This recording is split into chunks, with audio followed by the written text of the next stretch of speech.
I was told that I was demon possessed because I had the spirit of homosexuality and the spirit of AIDS in me. I'm very much, and I'm seeing how the church in its own way inflicts psychological wounds on people, on members of its congregation. I think the church needs to have a critical look at itself as a sort of institution. When I say the church, I mean not just to the church, there are other forms of religious space that people go to. They go to mosques, they go to temples. These institutions need to take a critical look at themselves and the ways that they continue to perpetuate the kinds of violence against persons of the LGBT community. It has to have a conversation about sexuality. By your utterance of the word choice, I already got offended. Because I didn't wake up one morning and decide to be gay. It was who I am. This is who I am.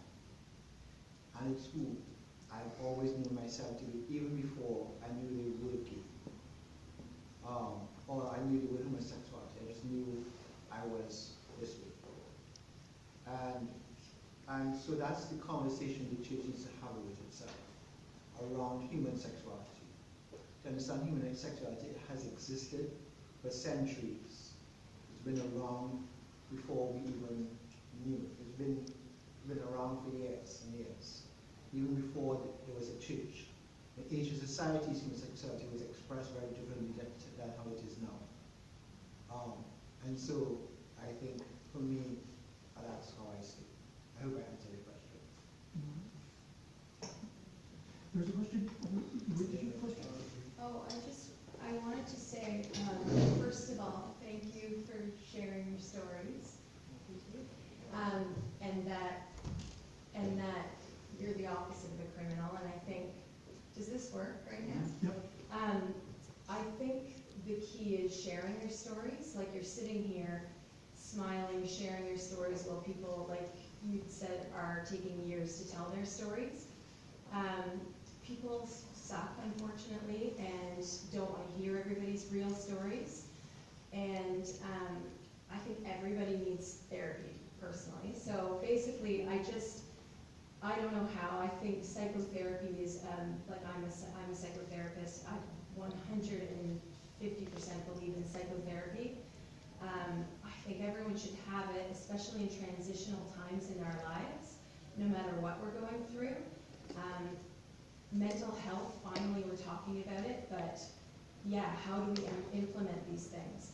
So basically, I guess I wanted to ask, did you find, because did you get psychotherapy, and did you find that helped you get through things, or did you do it through peer support, through speaking? Like, I want to know, does psychotherapy help if you've tried it?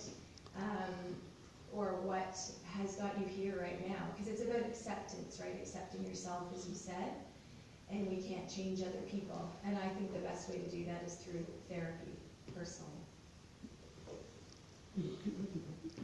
I'm not sure if I received psychotherapy, but I know I've had counseling sessions. Because I know I can't confront who you talk to.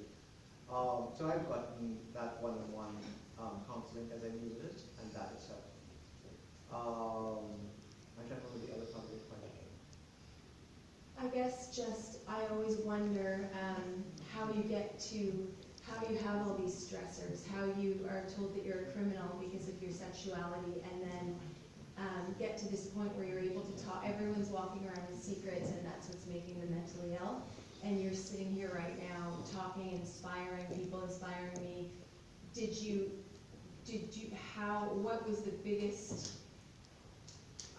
What was the biggest, what's the word, like what do you think moved you forward? Like what was the main contributor to you moving forward like this?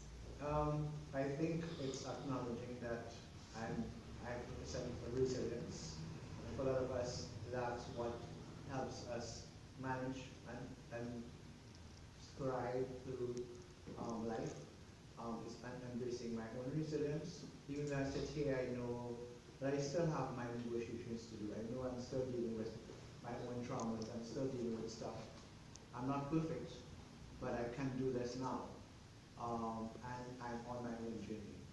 But I embrace every day and I acknowledge the fact that I have a spirit of resilience that has seen me through previous stuff.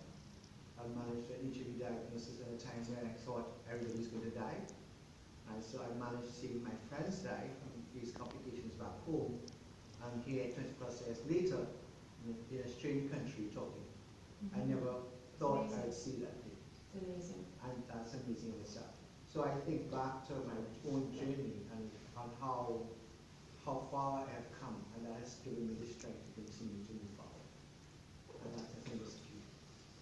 Can I just, Sorry, can I just quickly address, I agree with you that we need to talk about mental health.